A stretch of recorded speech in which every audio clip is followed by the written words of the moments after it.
So another element of Wolsey's attempts to reform the domestic situation in England were his attempts to reform the justice system.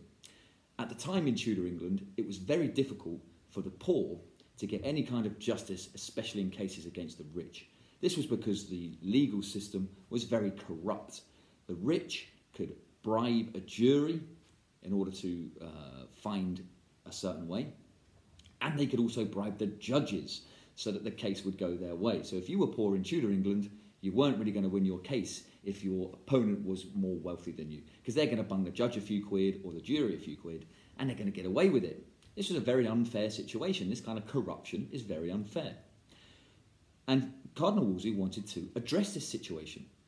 In 1516, in fact, he had up the Earl of Northumberland and had him in prison for disobeying the decision of a court. Cardinal Wolsey actually went after some of these noblemen who were disobeying the courts, who were being corrupt. More than this, Cardinal Wolsey actually began using this Court of Star Chamber in order to try cases for the poor against a nobleman. This Court of Star Chamber was used very often by Wolsey for this purpose, to try and defend or bring cases against the nobleman on behalf of the poorer people.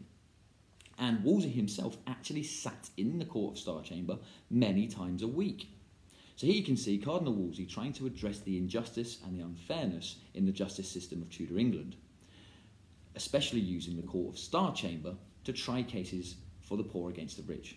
However, it had a limited impact because it couldn't help enough people, and there were far more people who were unhappy and wanted to try cases against the rich than could ever be dealt with by the Court of Star Chamber, or especially could ever be dealt with by Wolsey himself. So it had a very limited impact, and many people were dissatisfied. And also, more importantly, because he's going after them, he made a lot of enemies among the wealthy class. Again, here we see Cardinal Wolsey making reforms and making enemies among the rich, the last people that you want to make enemies of in the Tudor court. So this is the justice reforms, part of Wolsey's domestic reforms.